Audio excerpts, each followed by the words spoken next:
We're just allowing folks to trickle in at the moment. We'll get started in about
All right, so we are going to get started here, and as folks trickle in, we'll just let them in. So good evening, everyone, and welcome to Beyond the Ballot, the role of religion within the American political landscape.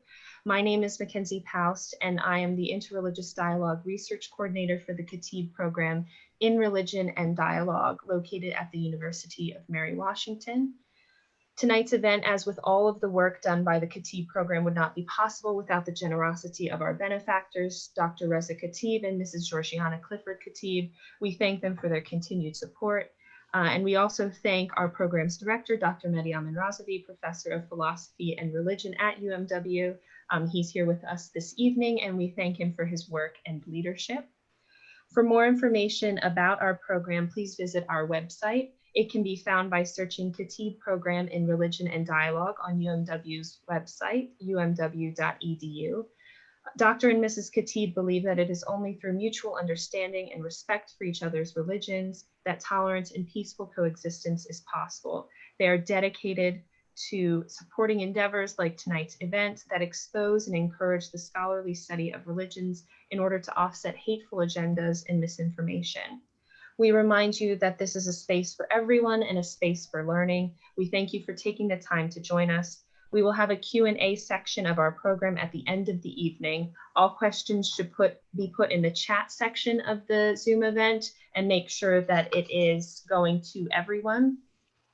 And we will source the questions from there.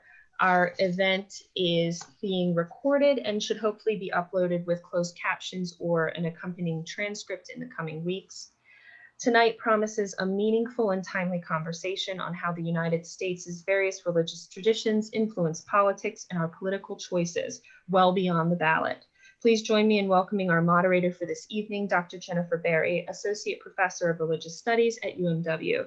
Dr. Berry received her BA from Colorado Christian University, her Master of Theological Studies from Duke Divinity School, and a PhD in Historical Studies from Drew University, focusing in late antiquity, early Christianity, and women's studies. Dr. Berry's research includes late antiquity, clerical exile, heresiology, and gender violence in early Christianity. Her most recent work is Bishops in Flight, Exile, and Displacement in Late Antiquity. Thank you again to all of you for joining us, and please enjoy. And I pass the virtual floor over to Dr. Berry. Thank you, Mackenzie. I really appreciate all your work on this. Mackenzie has been kind of the behind the scenes networker and is largely responsible for this event tonight. So we really thank her for her hard work. And I also wanted to welcome everybody. We are, as you may have figured it out now, having a panel discussion called Beyond the Ballot, the Role of Religion Within American Political Landscape, which is presented by the CATI Program for Religion and Dialogue. I'm, as Mackenzie said, Dr. Barry, Associate Professor of Religious Studies, and I'll be this evening's moderator. Hopefully my internet isn't too choppy. We've had a few issues, but I will do my best to at least guide people in the right direction as a moderator. But fortunately, I will not be doing too much talking. I am an ancient historian, and so unless our politics bleed back into the 4th and 5th century, my expertise is very limited. So I'm relying on our panelists to really kind of guide us through our conversation tonight. So I'm joined by my esteemed colleagues, Dr. Nicole M. Flores at the University of Virginia, Dr. John Fia of Messiah University, and Dr. Emil Lester, my colleague here at the University of Mary, Washington, serving as our respondent tonight. I want to say thank you to each one of you for taking the time to join us. And I want to give you a little bit more introduction to each of our panelists so you know where their expertise lies, as well as the important contribution that they are providing to us already as they are fully immersed in this current kind of political heightened moment that we are in. So Dr. Nicole Flores is currently the Assistant Professor of Religious Studies at the University of Mary, Virginia, just around the corner in Charlottesville. Holds a BA or an AB from Smith College, a Master's Divinity from the Yale Divinity School, and her PhD is in Theological Ethics from Boston College. Dr. Flores' research is on constructive contributions of Catholic and Latinx theologies with notions of justice and aesthetics to the life of democracy. Her research in practical ethics addresses issues of democracy, migration, gender, and race and ethnicity. And her forthcoming monograph should be out in the spring. She is also a major contributor to traditional academic publications, highly respected journals, but is also a public scholar as well, and contributes to several outlets within, such as the Commonweal magazine, and I think it's the Jesuit Review. America, yes. American Jesuit Review, that's right. So she has not only depths of knowledge and expertise, but is more than capable of reaching a broader audience. And so we welcome her voice this evening. Our second panelist is John Fia, who is the Distinguished Professor of American History at Messiah University. His teaching and scholarly interests center on early American history, American religious history, and the history of religion and politics. Dr. Fia has a Master's of Divinity as well from Trinity Evangelical Divinity School, and his PhD is from Stony Brook University. Dr. Fia is an author of several works and traditional monographs. He is well published, very prolific writer, and he is heavily invested in kind of our current political landscape. His recent work, which is on, I believe it's, you have so many publications. Let's see, the introduction, historical introduction, and Believe Me, the Evangelical Road to Donald Trump, and his blog, which is, I found earlier today. Can you remind me what the website is? So yeah, sure. ThewayofImprovement.com. Yeah. The Way of Improvement Leads Home, the blog. Right.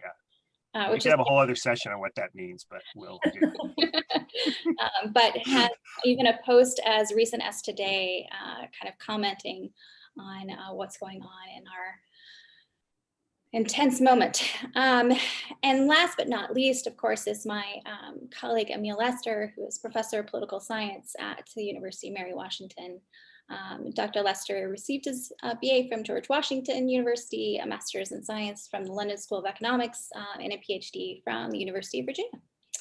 And Dr. Lester's research interests include political philosophy, religion and politics, the presidency, American history, He is also a strong advocate for religious literacy, and was the recipient of a research grant from the Religious Freedom Center of the Museum for some of those kind of projects. He's well established in the American Academy of Religion for kind of putting forward these initiatives, and has contributed greatly to not only the Mary Washington community, but across our nation. So we welcome everybody. And before we get started, I want to reiterate some of the points that Mackenzie made previously. Tonight will be divided into kind of two parts. The first will involve myself asking kind of the introductory questions to Drs. Flores and Fia to get us going, and then Dr. Lester will offer some responses. But the event, however, is largely organic and meant to kind of foster an open dialogue. And so we are by no means restricted to the questions that I provide. The second part will be audience participation, and that's where you folks will ask the questions in the chat box, and Mackenzie and I will both kind of pay attention and kind of pick up on some of those questions and try to insert them at a later point in our conversation. Okay, so if you have any questions, please sure to either reach out to Mackenzie or myself in a private chat. Otherwise, we will be on the lookout. Okay, so to kick us off, I did circulate some questions beforehand to our panelists to help them kind of orient themselves. So we'll begin there and then see where this conversation takes us. And the first question I'd like to kind of throw out there is this looming question, and it will help us kind of contextualize maybe some of the larger issues at play, is how has religion played a role in American politics or presidential politics at various points in American history? And what voices have had a presence in the past? And what new voices are we hearing from more recently? So either of our panelists are welcome to contribute, but if somebody has something they're just itching to say, then please, by all means. Go ahead, Nicole, you want to start us? Or? Sure, I can go first. Thank you so much for that kind and helpful introduction, Dr. Berry. So my work is concentrated in Catholicism, and I am interested in both Christianity and religion in general, well beyond Catholicism, but my center of gravity in my own studies and expertise is there. And for me, obviously, this election is very exciting because it's, we have I believe our third Catholic candidate for the presidency of the United States. Of course, the first was John F. Kennedy. The second was John Kerry, and I was your age, or just a little bit older than most of you listening today, when John Kerry was defeated in his bid for the presidency, which is a little bit disturbing to me as someone who's still a young scholar, that I was your age when that happened. And then of course we have Joseph Biden. And one of the very interesting things for me in this election cycle has been to see kind of there's a lot of points of overlap between Kennedy and Biden in particular, but some important points of contrast. So in terms of their overlap, I've been very interested in the accent that both place on character. And it just so happens that one of my students at UVA is a member of the Kennedy clan. He's a Shriver. And so I've gotten to know the family a little bit through my student, Tim Shriver. And as it turns out, this concept of character is just really central to, it wasn't just central to JFK, but it's central to who this family is, and continues to be in a very important way. And watching the Kennedys recognize that in Joe Biden and just get so excited and so invested, really. And I think from the perspectives of politics, looking back and seeing the level to which the Kennedys and the Shrivers have kind of given their imprimatur of Catholic politics to Biden is really interesting. But in terms of contrast, whereas Kennedy really went out of his way to say, I'm not going to be controlled by the Pope or any bishop. He has his famous address in Houston to the Baptist Ministerial Association. I know I'm getting it wrong. I'm tired. And I respect historians enough to know that they do something very different than what I do as an ethicist. So historians, I love you all. So he was trying to make that distinction and create some distance between himself and kind of magisterial authority, whereas not only Joe Biden, but also in certain ways Donald Trump, they're trying to show how they are going to be governed in certain respects by religious beliefs, ideas, communities, leaders, that they see them as authoritative in maybe not like, this person's going to dictate my policy, but at the same time, I don't know if any of you caught Joe Biden's really powerful speech yesterday. He was quoting Pope Francis directly, so that's very different strategy than John F. Kennedy. And I think that we need to take note of that. I think it shows definitely where we are in this election, but I think in a broader historical perspective, it shows a shift in where we are placing our emphasis as a public on the role of religion in public life. And that's something we need to attend to. Yeah, that's a great point, Nicole. I've thought about that too. The difference between, Kennedy having to sort of hide his, not necessarily hide, but, shun his Catholicism. I'm an American, right? Yeah. And then, John Kerry just kind of, and Biden, right, making the case that my Catholicism is why you should vote for me. I believe in morals and values and these kinds of things. I've been fascinated by that same thing as well. I mostly study the evangelicals, and evangelicals have been around since the time of the start of the Republic. So, you can think of all kinds of examples in which religion, especially brought into the fold by evangelicals, have played a significant role in elections. My favorite one is, any Hamilton fans out there, show or movie, right? The election of 1800. By the way, the election, I have to say this wherever I go, the election of 1800 in that song in the Hamilton play and video is the worst historical. It's so bad. The play is great, right? I mean, there's a lot of really good stuff in there that you can even use in class, but not the election of 1800. Anyway, but religion played a significant role in that election. And Thomas Jefferson was a person who was not a traditional, Christian. He rejected the resurrection of Jesus Christ. He wrote his own Bible in which he cut out all of the supernatural parts of it. He didn't believe in the Trinity.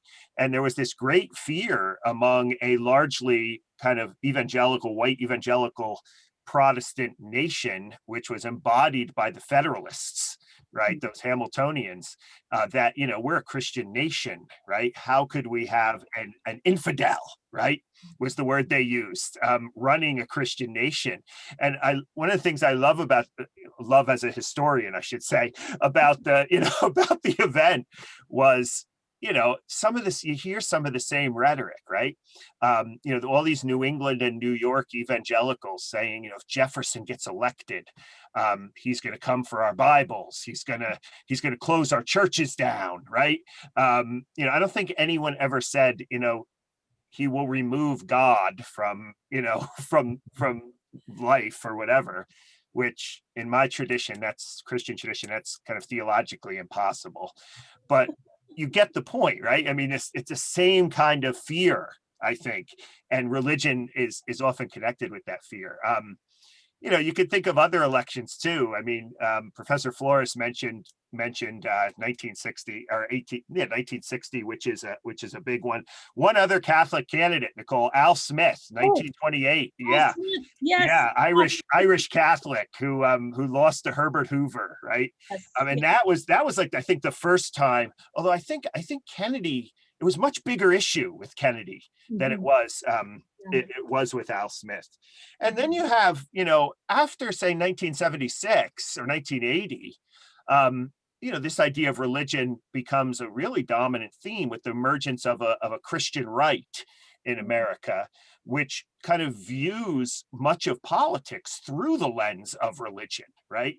I mean, the Christian right is a political movement, right? It's not necessarily a spiritual or religious movement, but it is a movement that is trying to kind of reclaim, or America, quote unquote, reclaim. I'm not sure there's much there to reclaim, but renew or restore America to a Christian nation. So, from Reagan forward, religion plays a vital role in practically every every election up until our current moment. I think that all started too in 1976, where you have Jimmy Carter, a born-again Christian, as he defined himself, running against Gerald Ford, who himself was kind of pretty devout too. He was, I don't know if you'd call him an evangelical or not, but the Christian right departing or leaving Carter in 1980 because he didn't deliver on certain things like abortion, or one of the big issues with Carter was he supported a Supreme Court decision associated with this conservative fundamentalist college, Bob Jones University, right, that said you have to, if you don't desegregate your schools in the South, you'll lose your tax exempt status. And many white evangelical Christians said, how dare you come in here, big government, right, and tell us that we have to tell us how to live our lives, right? In other words, how dare the government come in and tell us to desegregate, right? We have this biblical mandate to, we believe the races should be separate, was their argument. And Carter supported the Supreme Court decision, right, which disappointed a lot of these Southern white evangelicals, and they turned against him in 1980. So, I think religion from this point forward, I don't see it going away anymore when we talk about these elections.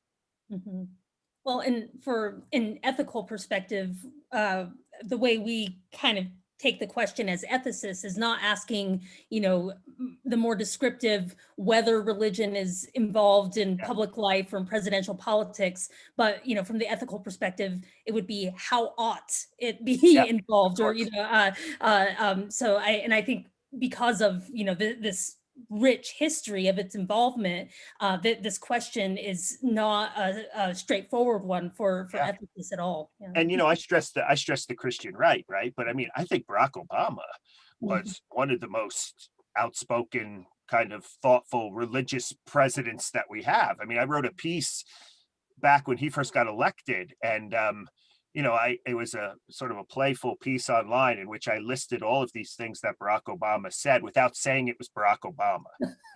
He's like quoting C.S. Lewis, he's quoting the Bible, and then I said, who is this? Right. And, any kind of conservative evangelical would have read it and said, oh, it's got to be, Ronald Reagan or George W. Bush.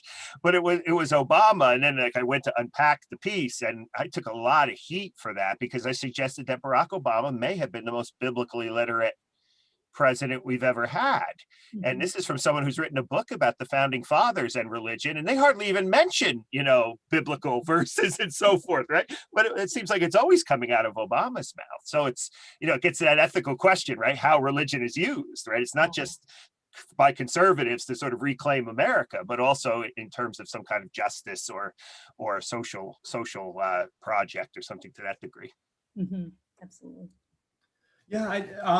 So first of all, Dr. Flores, I'd like to say that I'm also, you said that you're older than you want to be. I am way older than I want to be, so I can sympathize.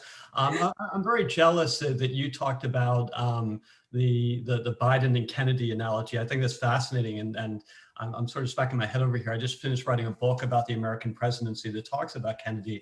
And I would just throw in, I think your answer is wonderful. And I would just throw in 2 additional connections between Biden and Kennedy, which I think are significant. The first one is that I think that they're both institutionalists. They're both believers in the importance of maintaining institutions. And you would be much more the expert than I would on this, but I wonder whether that traces back to their experience with Catholicism and growing up in the Catholic Church. So I think that's an interesting possible connection. The other really interesting connection here is that they both have compassion for the underprivileged. And they both have compassion for outsiders. And I think particularly for Kennedy, and this is Arthur Schlesinger writes this wonderful biography of Kennedy, 1,000 Days. And he talks about how Kennedy, growing up as an outsider, as a Catholic, had a profound impact on his politics. And, you certainly see that in Kennedy's politics. I think you can see that in Biden's politics as well. Dr. Barry's wonderful question talked about the past, and John, Dr. Fia, I'm not going to try to compete with you in terms of American history. I would call attention to the present and also the future, and I'd particularly spotlight the importance of the 1965 Immigration Act. Yes. And how it fundamentally changed the religious landscape. And I think this election, maybe more than any other so far, really emphasizes the importance of that. Part of that is bringing in Latino Catholics, and Dr. Flores, that's obviously your specialty, so I'm not going to say much about that. But I would also talk about the small but growing number of people who are not Christians, so Hindus, Muslims, and Buddhists. Mackenzie, maybe you can set up sort of a prize in the chat section, but I'll give you guys, I'm going to answer it. I'll give you guys a quiz. The largest Hindu temple outside of the Indian subcontinent is actually in New Jersey, okay? The second largest Hindu temple outside the Indian subcontinent is in the suburbs of Atlanta, Georgia. So when we think about this election, it's in Gwinnett County. So when we think about this election, Hindus, Muslims, Buddhists overall constitute 2 to 4% of the American population, which doesn't seem huge. But if we think about swing states and swing districts, there are significant Muslim populations in Georgia, Texas, and Florida. There are significant Hindu populations in Arizona, Pennsylvania, and Georgia. And those folks might have quite an important impact on the election next Tuesday. And what's interesting too is that these groups are growing. The religiously unaffiliated, I know Dr. Barry has another question about this, so I'm not going to talk about this too much now. The religious unaffiliated are growing. White evangelicals, as Dr. Fia well knows, are dramatically declining. In 2018, what was it? The Southern Baptists had the fewest number of baptisms in the last 7 years since World War II. So these, the more diverse groups are getting larger, whereas the white evangelicals are growing smaller. Mm-hmm. I think one of the another way in which those post 1965 Hart-Celler Act, Immigration Act, immigrants, children now, their children, right, are shaping it, is they're creating demographic diversity and religious diversity in the country, which is then inciting, white evangelicals are still about 20%, 20% of the voting population. They're inciting fear among white evangelicals about the very decline of their Christian, their white Protestant, white Christian nation, right? So they maybe even force many conservative white evangelicals to the polls out of fear that all of these new religions are so it's a motivator. Again, we could get the ethicists to tell us whether it's a good motivator or not. I don't think it is, right? But as a historian, it's motivating people to vote, actually. Yeah. I mean, Christian Smith has this book back in 2000 based on a survey of evangelicals, which I think is a wonderful book. It's what evangelicals want. And for him back then, what he found in his surveys and his interviews was that when evangelicals talked about a Christian nation, they were primarily meant that America was founded as a Christian nation, not that it needed to be a Christian nation today. But I wonder if you were to do the same sort of survey today, 20 years on, with more diversity, just like Dr. Fia talked about, whether he'd find that evangelicals are much more concerned about the importance of America being a Christian nation today, as opposed to just as opposed to just in the past. Mm-hmm.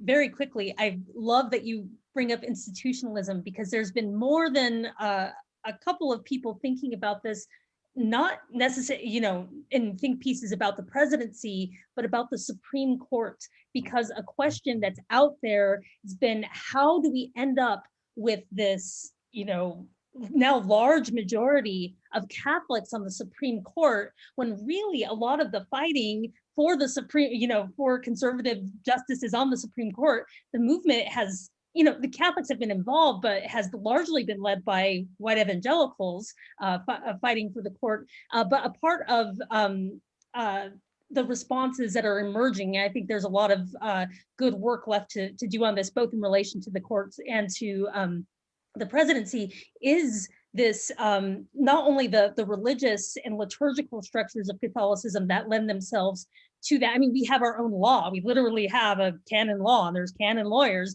but also the institutional structures of Catholic universities, and how deeply rooted the study of law is in a lot of these institutions. You think not just the University of Notre Dame, but Boston College, other Catholic universities, Catholic University of America, and these, they're not monolithic at all, which is very interesting. And this is why, even though I think the conservative Catholic justices kind of get the most attention in terms of the religious contours of the courts, we should not neglect Sonia Sotomayor, who is also Catholic, although she didn't attend any of these Catholic institutions for her own training, but comes with this similar sensibility of the importance of institutions. And she's been painted, I think, in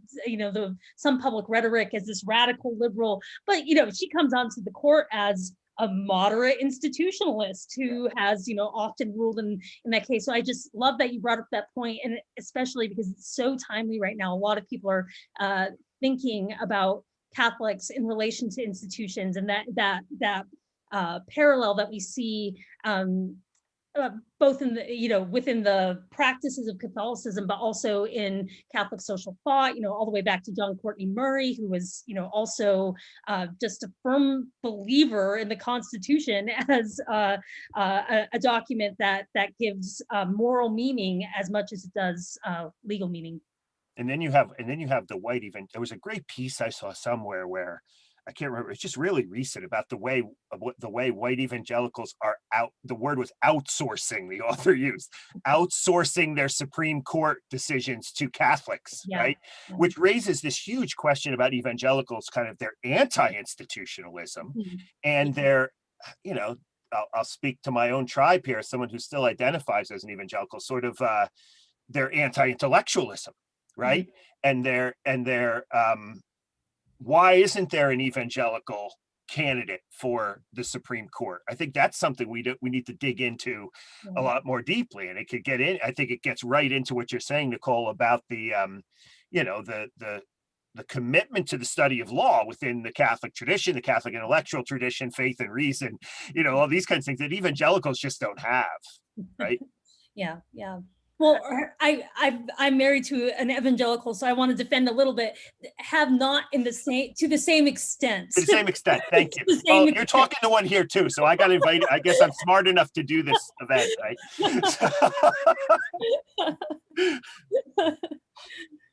Well, I just wonder whether, certainly part of the explanation, I think, goes back to James Davidson Hunter and talking about the culture war. And John, this goes back to an issue you brought up. I mean, traditionally, of course, there's tremendous hostility between Protestant towards Catholics, and then this goes all the way up until 1960s. And then what we have over the last 40, 50 years is this coalition white Catholics, this convergence white Catholics and evangelicals. So I think that certainly it's not surprising that you would find white Catholics on the court who are representing positions which are very much associated with white evangelicals. I also wonder, you folks could push back against me, whether the reason, in addition to the wonderful reasons that Nicole and John, you talk about, the reason why you have more Catholics on the court is that maybe it's more acceptable for presidents, and particularly Republican presidents, to appoint Catholics, that it might be an easier sell as opposed to just selling, just trying to sell straight out evangelicals. Who was it? Michael McConnell, for instance, was rumored to be up for quite a while. Correct me if I'm wrong, strongly identifies as evangelical or Catholic?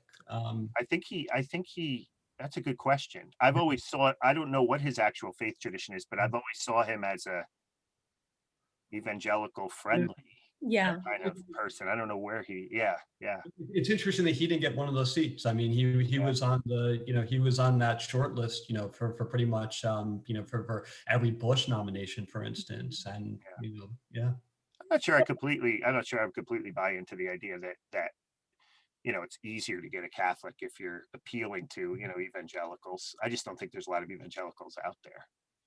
And there are plenty of conservative Catholics, originalist Catholics, disciples of Antonin Scalia, I don't know. Good question. Let me just interject here, since when we're kind of linking different bodies to different religious traditions, specifically public officials, right?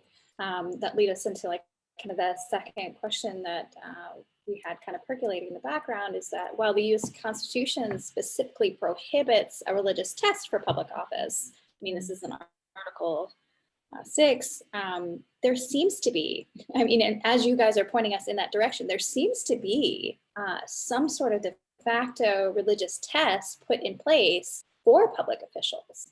Like, you cannot run without at least having some sort of claim here. Do you see that happening more and more in these different kind of positions, whether it be the president's position, whether it be running, or, being appointed a Supreme Court justice? Religion seems to be a big ticket issue for credibility. Yeah, I have been troubled by this because when I read this question, I was jotting down notes and I answered yes and no. And a part of this is I've been fascinated by the, in the spring, I was fascinated by the breadth of religious commitments among Democrats participating in the primary.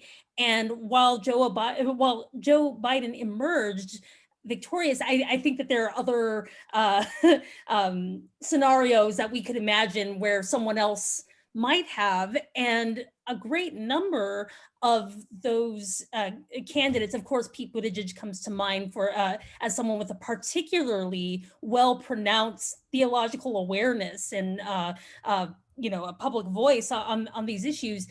It was also a possibility for Bernie Sanders, self-professed secular Jew, to emerge from that field, and that would have been the more desirable outcome for at least a substantial part of the Democratic Party. To me, I just think that's a really important point to carry forward from whatever happens next week. Of course, that will be the thing we remember. But these moments of our of kind of sorting out, at least on the Democratic side, the place of religion in relation to the platform has been fascinating. But I'm also really interested in what the future holds for Catholic Democrats. I think Joe Biden, of course, as someone who's been in public life for longer than I've been alive, which also, that should make Joe feel old. But 47 years and he's done nothing for 47 years. But I think that kind of boomer Catholics, for lack of a better terminology, get a pass on not having clear answers or clearly stated pro-choice or pro-abortion positions, whereas younger Catholic candidates don't quite have that same leeway. There's different expectations. So Biden's going to get a little bit more of a pass for flip-flops on life issues, whereas younger Catholics won't. And I'm not sure where a younger Catholic who, like someone like Connor Lamb, so someone like Alexandria Ocasio-Cortez, who, I don't know where her personal belief is, but she's very clearly in line with the Democratic Party on the issue of abortion. Connor Lamb is not, and I'm not sure exactly how Connor Lamb breaks through nationally. So I guess what I'm arguing here is that I'm not sure, at least among Democrats and among Democratic Catholics, there's a religious test, but there might be other ideological tests that are emerging on the left that are more important than religion, I think.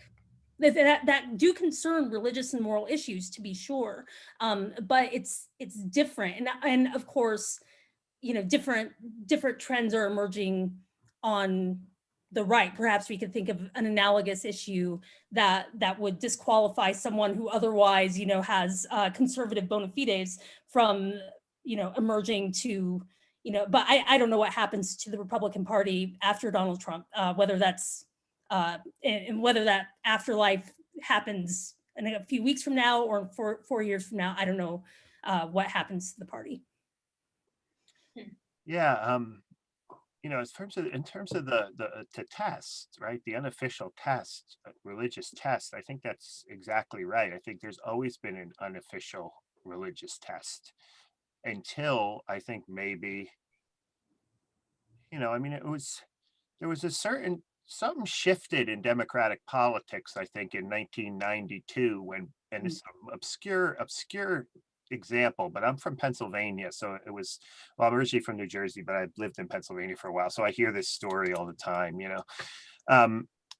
That was the year that Bill Clinton would not allow the governor of Pennsylvania, I think he might have been the former governor by that point, I can't remember, Bob Casey, a pro-life Democrat. His son is now my senator, who's still a pro-life Democrat, although he's a little bit of a different of a pro-life Democrat than the Christian right, So my senator Bob Casey voted to support the Hyde Amendment, right, which does not allow funding for abortions. But he would never vote, not that Roe v. Wade is up for a vote, but he would support Roe v. Wade, right?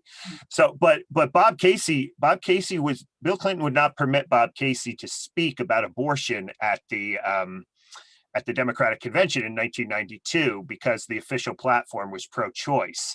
And I think that really ticked off people like, say, my parents, right? I grew up working class ethnic. I'm half Italian, half Slovakian, grew up in a Catholic culture of New Jersey. My parents went forward at a Billy Graham crusade when I was 16, right?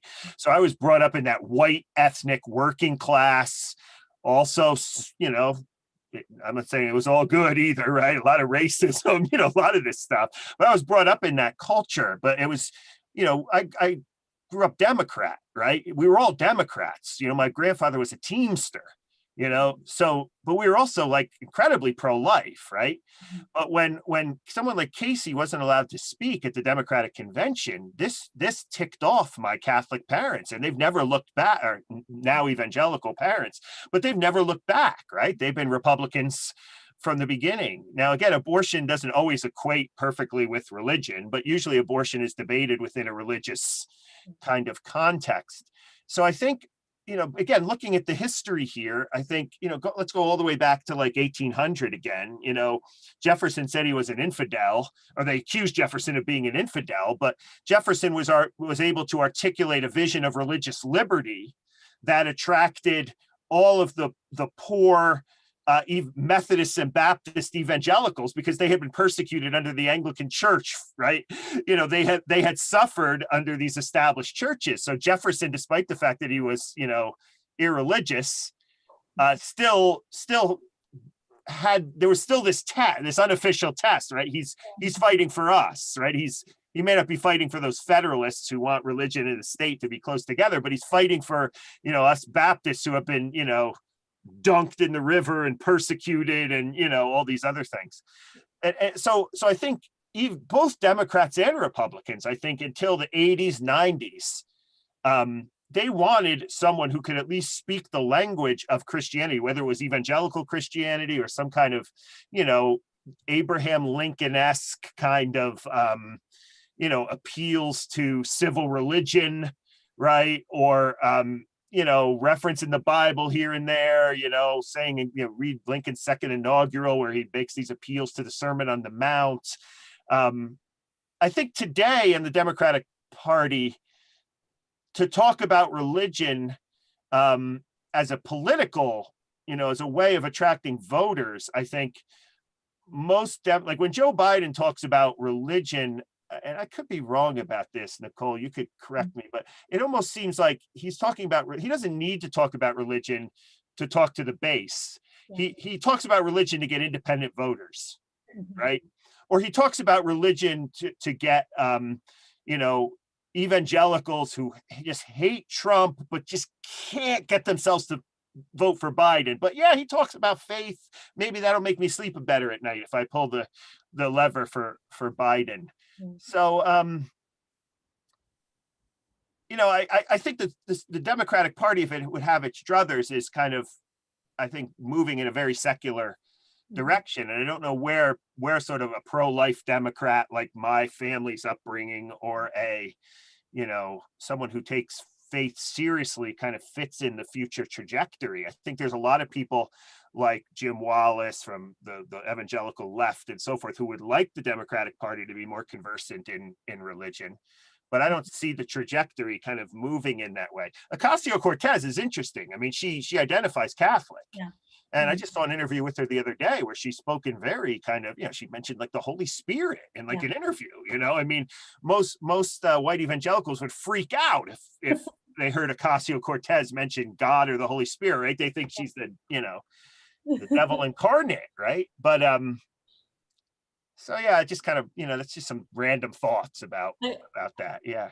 John, I'd love to see your experiment that you did with Barack Obama with Alexandria. Yeah. I'll have to work on that piece, Nicole. I'll give you credit. Yeah.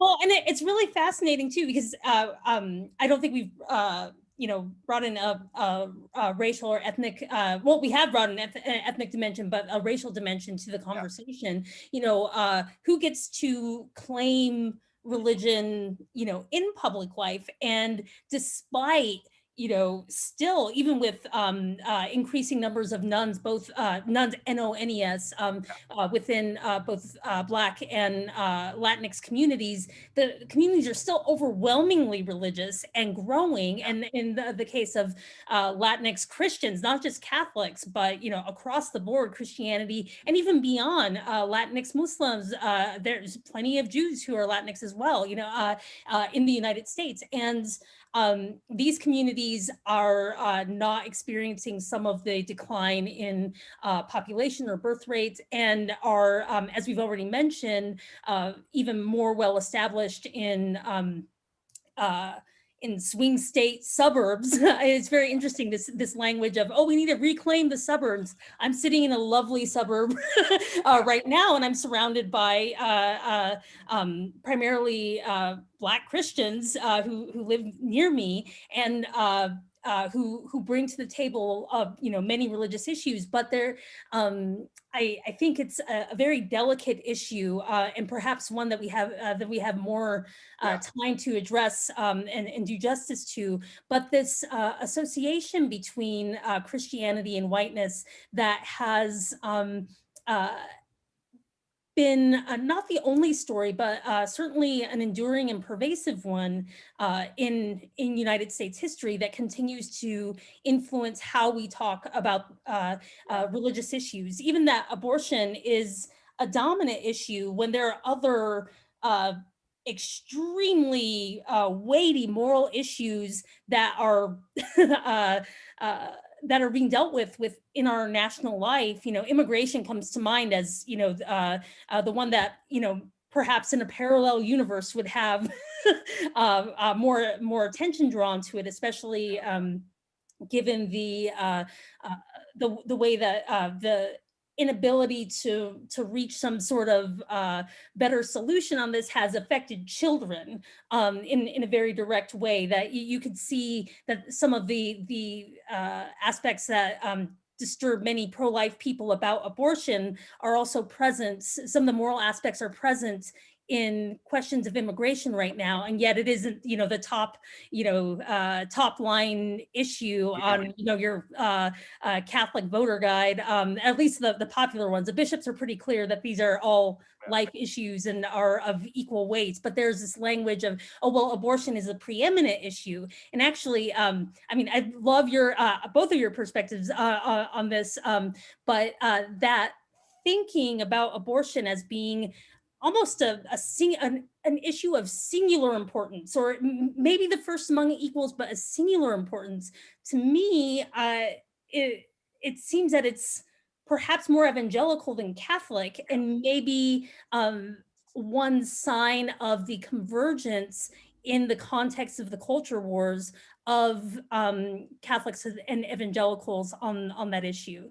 Yeah, you're forcing me to kind of nuance a little more, Nicole, what I said earlier, right? So when we talk about the future of the Democratic Party, the future of the Democratic Party, the future of America, period, right, is Latinx, it's immigrants, right? So, when we think about the future of religion in the Democratic Party, it's going to look differently, right? And then this whole abortion question, I totally agree that it's got to be woven in. I think the abortion rate in the United States, as some of you may know, has been going down consistently since the Bill Clinton era. And there's a pretty good argument to be made that when you give women, right, health care, you deal with the effects of systemic racism, when you deal with poverty, right, abortion rates are going to go down. So it's not a one or the other, right? They're so interwoven as kind of moral issues, but yet I think it is the white evangelicals who have constructed a political playbook in which it keeps it prominent, and it's working against their larger moral goals, right? If you're against abortion, which I think most Americans are. It's not a debate over, most Americans, I think abortion is a no one wants to have an abortion, I think, is the idea. Very few people do. It's a question of, the rights of the woman and so forth. That's, Well, I'm grateful that Nicole brought up Bernie Sanders, and I think, calls attention to, the fact that he would have been, the first self-avowed, whatever he calls himself, agnostic atheist, to run for office. Who's married to a Catholic. Right. Yeah, color me skeptical, though. I mean, the polls, the surveys showed that, Americans will vote for, at least say vast majority of Americans say they will vote for a Jewish person for president. They'll even vote for a Muslim person for president. But I still think it's less than the majority of people say that they would vote for an atheist for president. And just anecdotally, I mean, I was down doing research in rural Georgia last year, and I talked to a school principal. And so he started off the conversation by saying that atheists are taking over the country. Then a couple of minutes later, I asked him, are there any atheists teaching in your school district? And he said no. So apparently they're taking over the country secretly, right? There's obviously, atheists are both a target, and also, there's a threat of discrimination coming from them. But that could be changing a lot quicker than we think, right? I mean, the numbers with the religious affiliated are religiously unaffiliated, these NONES, and Nicole talks about, are just startling. I mean, 40% of Americans under the age of 30 describe themselves as religiously unaffiliated, and it's just much larger than evangelicals. And I've been teaching, again, like Nicole, I'm older than I wish I was, and I've been teaching religion and politics for the last 20 years. And, big issue is, the secularization thesis, right? And the secularization thesis says that, as countries grow more affluent and they grow more modernized, that the percentage of people who are strongly religious will decrease. And that operated in Western Europe, has operated in Western Europe perfectly. The US has always been the outlier there, right? The US is, the most affluent country in the world, and arguably the most modern country in the world. And yet we had, strong, robust religious attendance. But the question was always to figure out, why is that changing?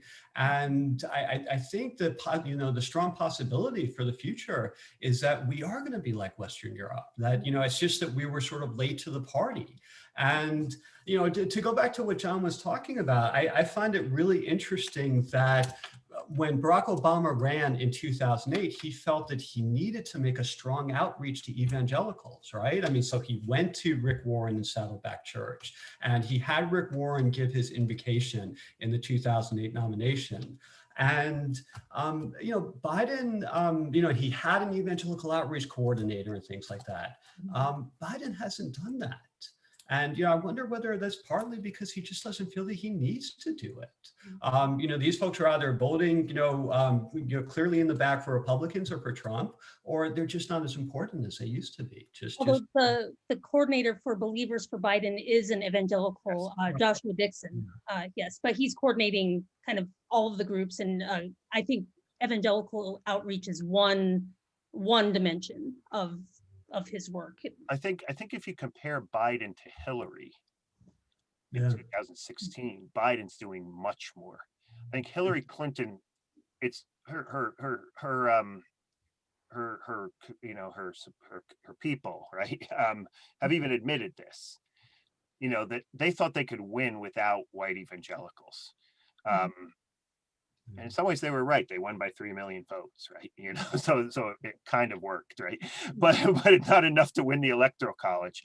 But I think they ignored white evangelicals, even like Bill, who would didn't have high numbers among evangelicals, Bill Clinton, but at least he talked about faith, and he could, talked about abortion being rare, legal, and safe. I think rare, yes. Safe, rare, and legal. Yeah. He talked about faith, especially when he got caught cheating, right? That was yeah, right. And Biden has done a little bit more, I think, but certainly not as much as Obama. So you talk about Rick Warren's church. In 1 week before the Pennsylvania primary in 2008, the Pennsylvania primary was late, and Hillary and Obama were still duking it out, right, for the nomination. Both came to my institution, Messiah College. CNN covered it. I don't know if you remember that event, Emil, but I watched 18 to 22-year-old evangelical Christians in the audience when Barack Obama came out, and he was a rock star. That place erupted, right? While the older, visitors from the community, here in conservative, red state Pennsylvania, kind of, sat there like this. The kids were going nuts, and both Obama and Hillary that night were very articulate about faith. Right? Hillary was drawing deeply upon her Methodist upbringing and so forth. I didn't hear that in 2016. And I'm wondering if that cost her a few thousand votes in Michigan, Wisconsin, right? Pennsylvania. And I think Biden doesn't want to make the same mistake. Right? Although he's certainly not, I wish Biden would say more about what I said before. I wish Biden would talk about, I don't want to overturn Roe versus Wade. I don't want to. I want to protect women's rights and their reproductive rights.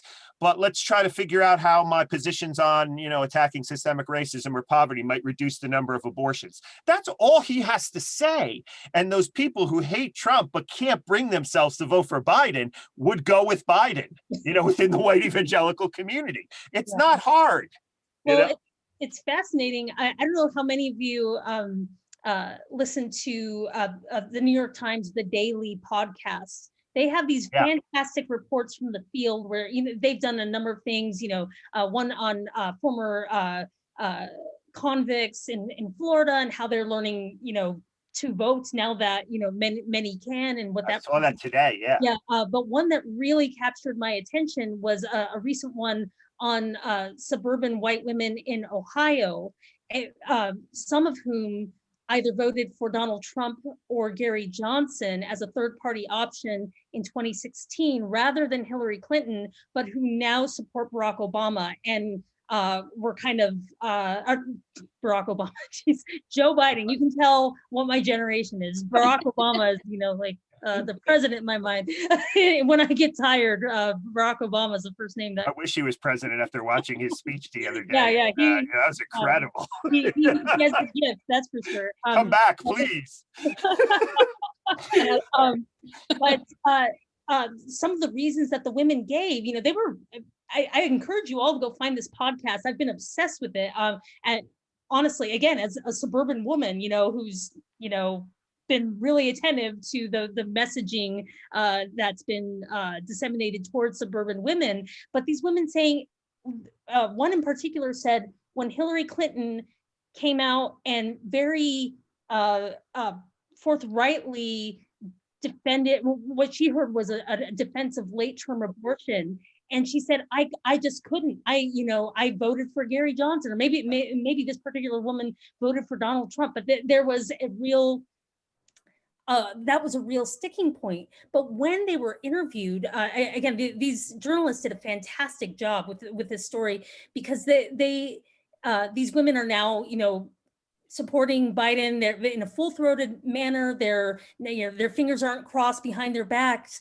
And when asked about abortion, several of them have actually changed their own views. And they asked if Biden changed them or if they just changed. And some of them say, things just it's not that the candidate was much better, it's that I've changed, right? That after seeing the cost of voting in this way, my view about abortion has shifted. Maybe not that it's, now completely right, but, the view of, particular women in particular situations, or more of an awareness of, the medical realities of the procedure, rather than, it's become this culture war thing. But in terms of the medicine, I teach a little bit of bioethics. It's a lot more nuanced than just, abortion, yes or no. And that comes into, that ought to be more fully considered in thinking about the issue of abortion. It's not just a black and white issue, even when it comes to the medicine. And these women have really done the work to educate themselves about a lot of issues, but the top of the agenda was racism and abortion as white women in the suburbs of Ohio. So I think that's really telling for the direction of a lot of things, honestly. But that there, John, I think you're right that at least in the work that I've done with Catholics, and now looking at suburban women who are Christian, that there is a lot of remaining, even if just from one's upbringing, discomfort with abortion policies that are too progressive. Yeah. But I wonder, again, I don't want to be too wooey and say, oh, we're in the middle of a realignment, because we might be, we might not be. I don't want to jump too far ahead of where we are. But if we are, I'm curious where people are going to line up on this question, even if it's just a small readjustment of, suburban women voting more democratically than they had in the past, or possibly Latinos voting more conservatively than we have, at least outside of, South Florida, than we have in the past, and where abortion will play into any possible, let's just call it a readjustment rather than a realignment for right now. And I think Donald Trump, when we look back as historians at Donald Trump's presidency, there's going to be a lot of different kind of nuances, right? I think the very fact of Donald Trump's presidency and everything that's kind of been wrong with it, right, is forcing people like you're talking about, like, we hate this guy and we need to really do our homework to figure out, what we really believe about this and not just toe the party line, abortion's bad, right? Well, that means I'm going to have to support Donald Trump. Again, it's not the best way of doing politics, right? You don't let your biases affect your scientific, but I think it's happened in a lot of cases, right? Like I need to come up with a legitimate case why, overturning Roe versus Wade is not the be all end all here on abortion. If I could just register a slight dissenting note here, I don't want to, certainly don't want to underestimate the importance of abortion politics for particularly for evangelicals. But at the same time, I mean, John, you had mentioned that historically, the issue which forced evangelicals into the public arena was not abortion back in the 1970s, right? It was, these private schools that were in the South, especially, that were losing their right to segregate. So it was race. And, if we look at Robert Jones's recent book, White Too Long, the relationship between white evangelicalism and Jones uses the words, so I'll use it, racist policies, that, 80% of white evangelicals see, Confederate flags as symbol of Southern pride and not as racism. 80% of evangelicals support a Southern border wall. Vast majorities of evangelicals think that structural racism, and whether it's law enforcement or economics, is not an issue. And these are disturbing numbers, and it just makes me wonder how persuadable many white evangelicals are. I mean, if Biden took a more moderate position on abortion, maybe feel free to push back, of course, maybe that would make a difference. But the way that I read it and the way that Robert Jones reads it is that it's really the policies on race that is driving white evangelical support for Trump and the Republicans. Let me just quickly respond to that, because I don't deny anything that you're saying, right? But let me just talk about what I see on the ground and what I see as a kind of overly obsessive viewer of evangelical social media, right? It's scholarly work, right? I'm trying to understand them. I think a lot of people were disillusioned with Donald Trump, the way he handled. A lot of white evangelicals were disillusioned with this summer, the way Donald Trump handled the race. A lot of them were exposed to the idea of systemic racism for the first time, and they said, "Oh, that makes sense." Now, the more vocal ones were not, right? You have someone like Al Mohler, who is this spokesperson for evangelicals. He's the president of the Southern Baptist Seminary in Louisville, the largest evangelical seminary in the world, right? Who came out and said systemic racism is real this summer, which was huge, right? For a Southern Baptist to say, right? He just, but he's voting for Trump because of abortion. What worries me, I'll put my political cards on the table here, as someone who's in Pennsylvania, and I get, 500 little campaign things in my mailbox every day and have to sort through it all because we're in this important swing state. I talk to people, I get nervous as a Biden supporter who wants Trump out. And you students can yell at me if you're pro-Trumpers. We can have that debate in the Q&A, right? But I'll just put my political cards on the table. I worry because I am talking to more and more evangelicals who were with me and with anti-Trump in the summer, or even with COVID, right? This guy we got to get rid of him or whatever. Now, suddenly they're reading like Robert George from Princeton, this conservative intellectual writing in the National Review about abortion. It's the most important thing. They're looking for these ethicists in their traditions who are telling them that abortion is the most important thing. And they're getting cold feet. And they're saying, I just can't do it because of abortion. So again, that's not Robert Jones. That's not scientific data. I'm just telling you what I'm feeling and what's making me nervous a little bit right now. Especially here in Pennsylvania, because they are falling back on this old political playbook, right? So here, John, just to kind of maybe reorient our conversation a little bit around kind of the way in which discursive politics are being tied into religious discourse, right?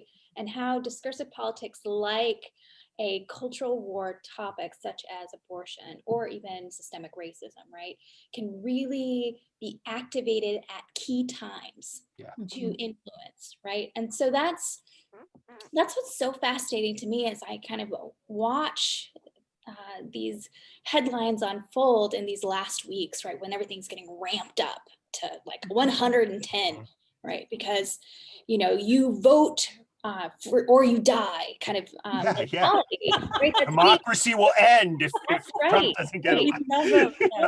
But the way in which religion is being infused into that, and it's not just religion, it's Christianity, like, right? That's been kind of the underlying religious tradition of this conversation, and we can't get away from, even if we want to include other religious voices in this conversation. It's really hard to do when we're talking about American politics, right?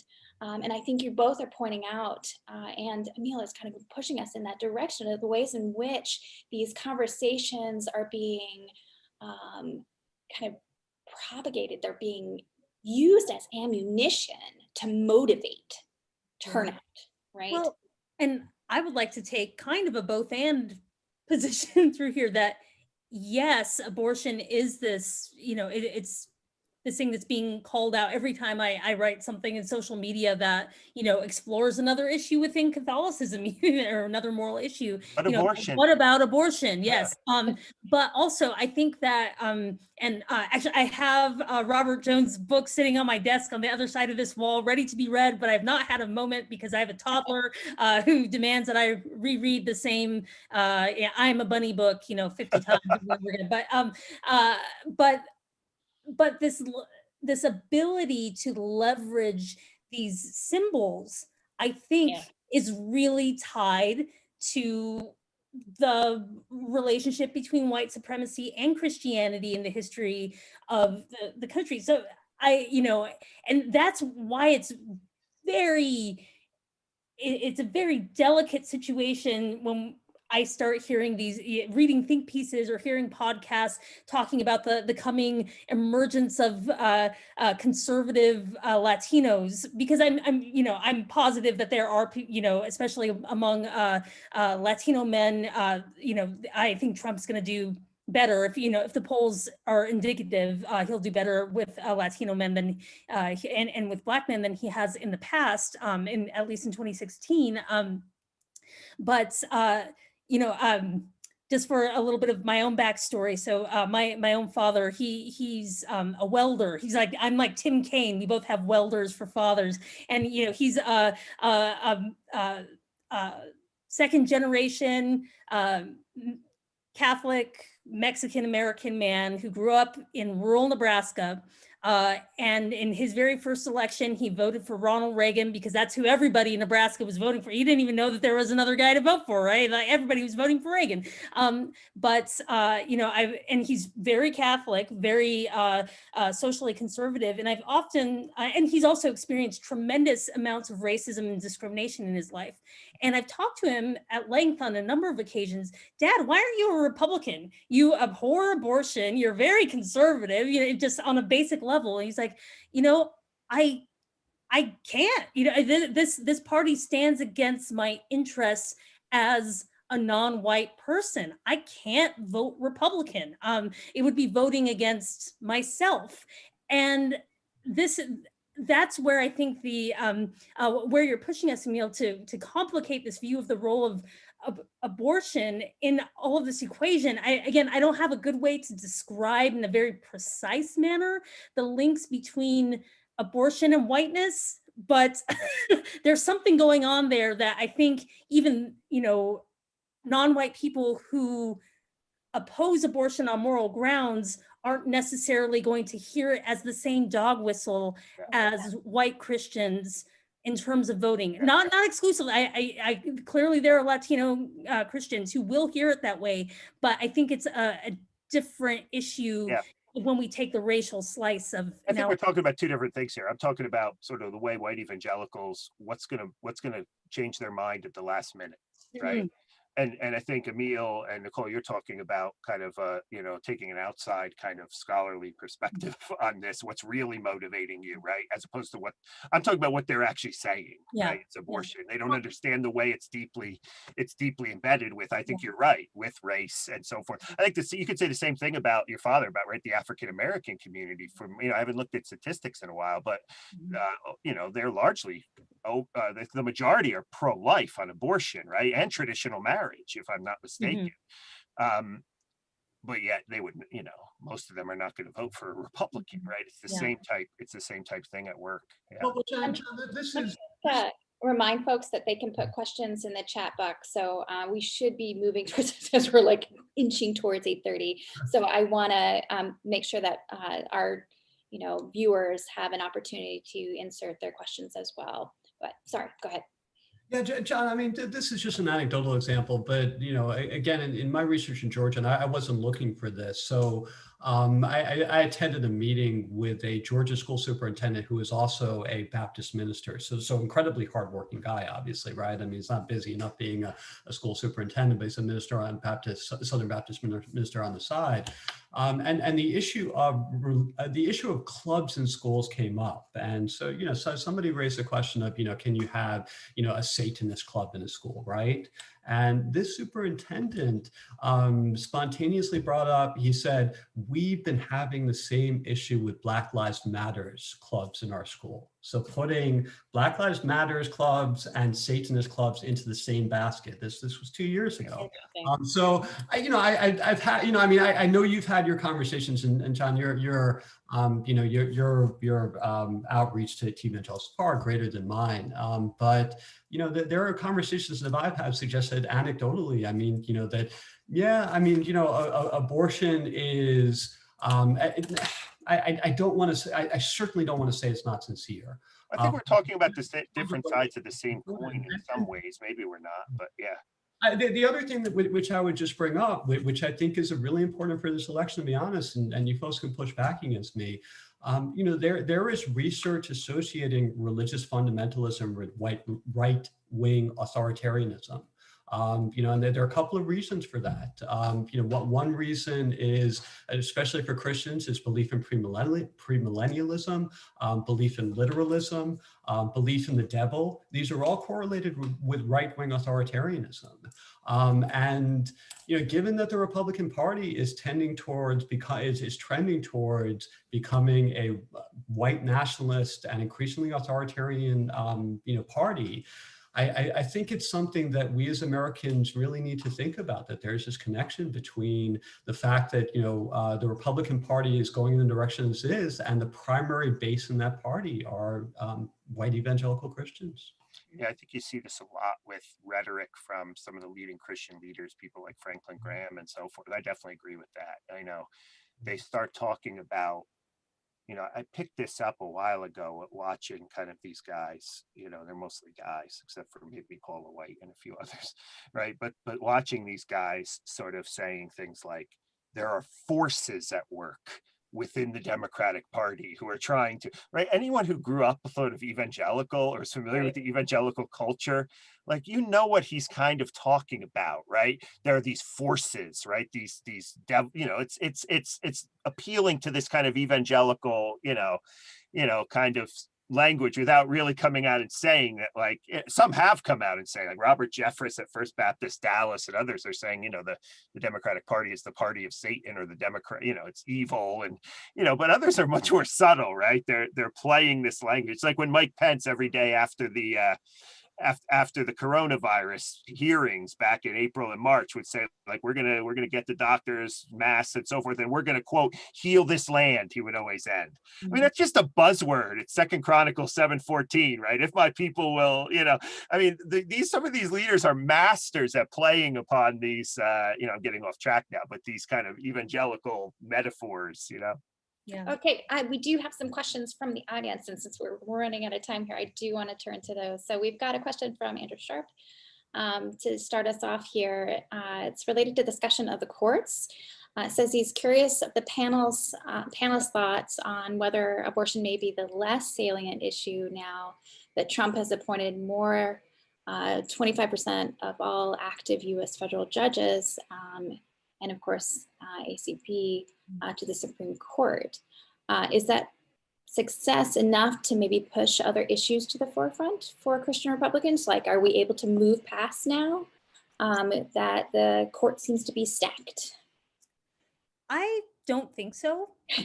In part because all of those facts that you state are facts. They're true. I think that the degree of the religious and cultural symbolism, the amount of bandwidth that occupies in the political thinking of Christians in the United States, at least Catholics and evangelicals, in different ways. We haven't talked a lot about the Christian mainline, but in different ways among mainliners who have, in some cases, stark disagreements even within a church, or, one particular church or denomination on the issue. But I do think that at least if, again, we don't have the data yet, but just in my perception of, interactions on social media, we're all socially distanced right now. So I'm not, getting these in person from people in most cases, but it remains something, there's a fear that Joe Biden will try to codify Roe versus Wade. Actually, he's signaled that himself. I'm not sure this is a fear so much as, he said, yeah, we should make this a law so we stop, going to war over, justice appointments, at least on this particular issue.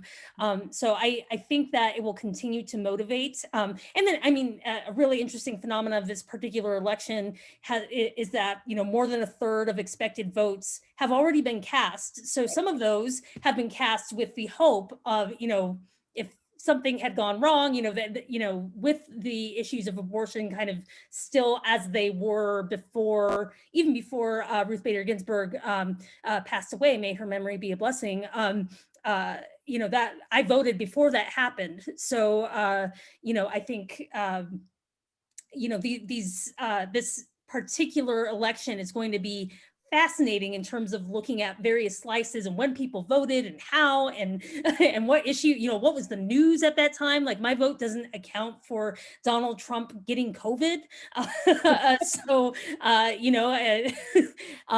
Yeah, but that's my initial answer. Thank you for your great question. That is a great question, Dylan. Yeah, real quick, some guy asked a question. Is this Dylan or Andrew? Andrew, who am I responding to? Andrew. Yeah. Yeah, this is to me. There was a after the second debate, CNN had one of these undecided groups.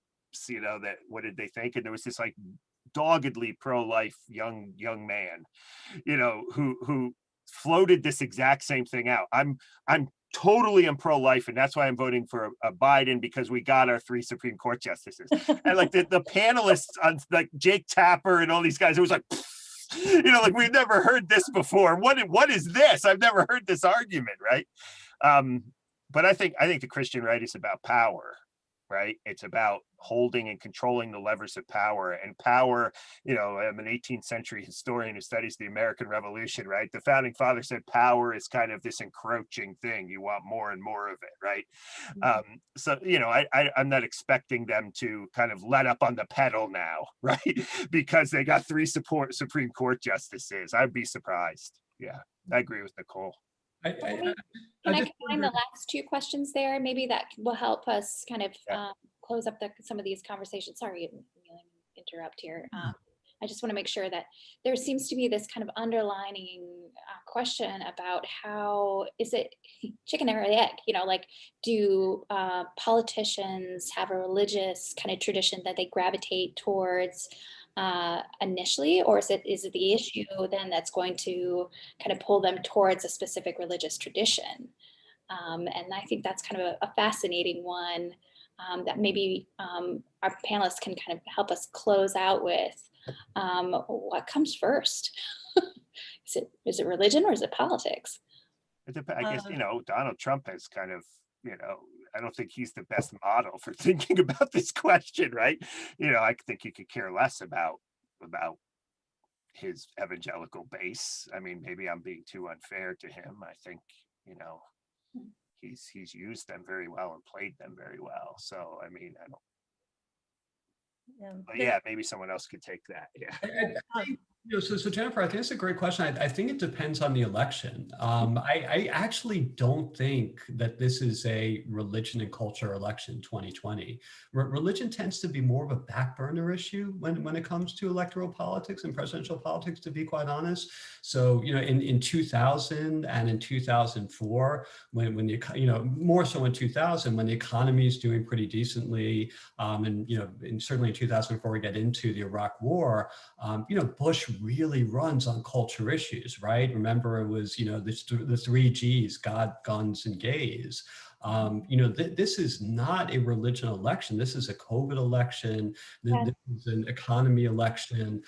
This is probably a race election, issue of racial injustice election before abortion.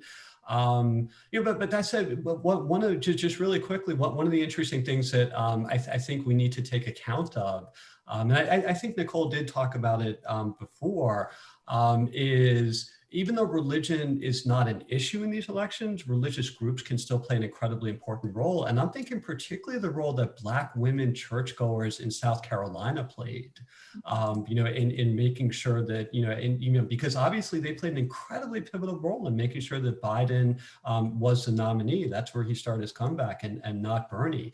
So if you believe, that, Trump's reelection is truly a threat to America, and that Biden was the one candidate who had the best chance of beating him, then, Black women churchgoers in South Carolina saved America again, and so I think that's important to remember too. As they do.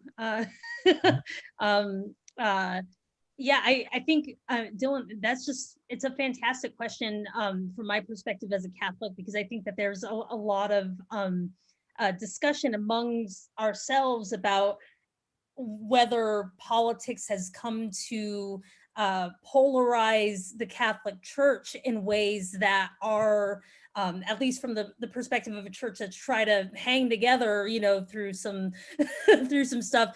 It's really scary for a lot of people, and these political positions, more secular political positions, enter into church politics.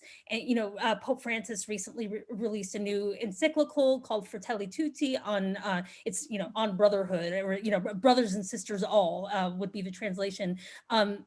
But reception of that document, which largely deals with economy, solidarity, poverty, politics. He has a large section on politics. Reading of that has been highly polarized in the United States down party lines. So I do think, at least, among Catholics whom I study, there's an argument to be made that the parties themselves are leavening, or that's the wrong analogy there. Maybe fertilizing the religious expression of particular Catholics in ways that, I'm a hopeful person. I'm an optimistic person, but the situation, at least within the Catholic Church, a U.S. Catholic Church that we haven't dealt with, is what that means for how we relate to one another. Dr. Fia, any last kind of thoughts? No, I think similar within white evangelicalism. I don't think white evangelicalism is divided to the extent that the Catholics are over this issue. They should be. I think they, there are clear historical reasons why white evangelicals tend to vote GOP, right? I mean, there's things that have developed over the course of time, as a historian in me speaking, that are historical, not necessarily good public theology or theological, or reasons that are sort of deeply rooted in any kind of belief, religious belief, as much as sort of historical forces that are sort of scaring a lot of white evangelicals in some ways. So but I think white evangelicals are sort of divided between maybe about 20% who are sort of, on the left or moderates. And then there's this gap of that 80% that voted for Trump. I think that can be equally split, although this is just me riffing. There's no numbers here, between, the kind of evangelicals who believe Trump is like the anointed one, the King Cyrus, the for such a time as this, versus the holding their nose because of abortion or something evangelicals who voted for Trump. So it'll be, this gets back to a point Nicole made. It'll be easy to see how this all breaks out when we get the numbers, like November 8th or whatever, whenever we see those numbers. I'm fascinated to see what it all looks like. Yeah. Well, we have exhausted our time period here, and this has been a very rich conversation. Why don't we let, I think, Mehdi, you wanted to say something? Mackenzie, can you unmute him? Oh, you're muted, Mehdi, so Mackenzie, you have to unmute him. And then Mackenzie can close us out with her last few kind of remarks. You're still muted. Okay. I just wanted something very interesting happened today. I have a niece who we come from an Islamic background, and my niece Layla went to a mosque today.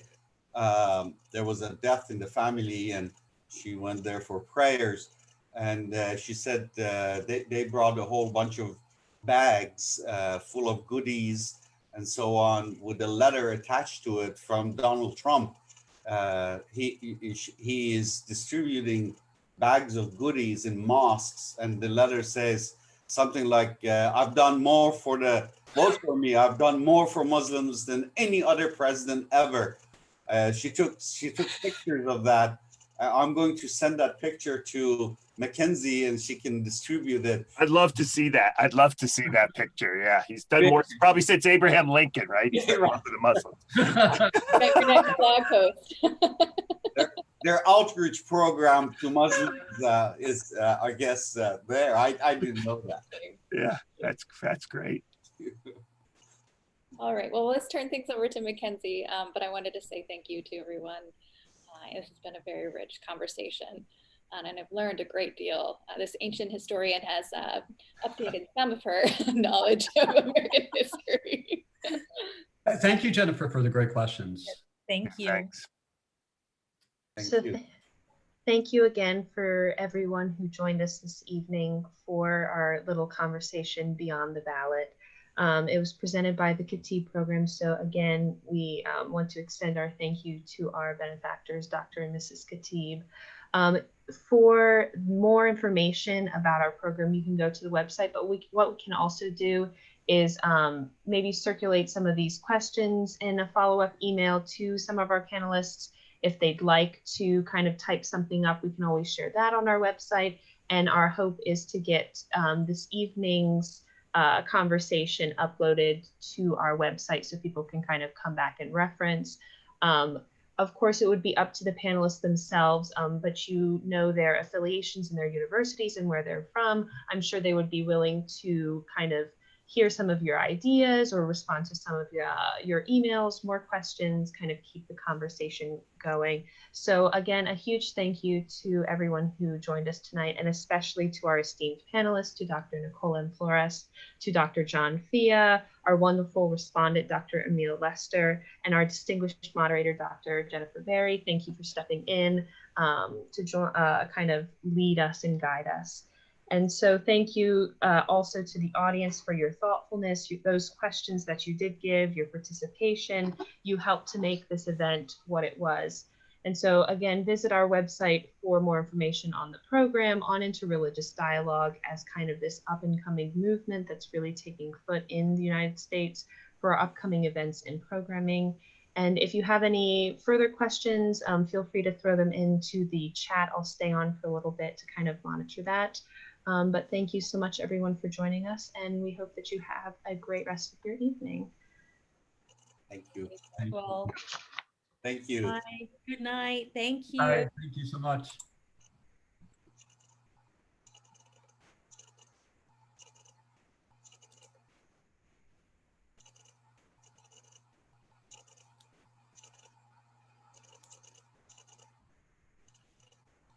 Hello, everyone. Thank you very much. Thank you for all your work. Of course, this was a really good conversation. It was very good. Yeah. Yeah. So, Oh, all right. Kat had a question. Oh, go ahead, Kat. Oh, she's gone. Maybe she can email. Okay. I don't know. All right. So I'm gonna stop my recording. You recorded as well, Dr. Berry? Yeah, I did. You were Yeah. able to? Okay, Yeah, perfect. I'll send it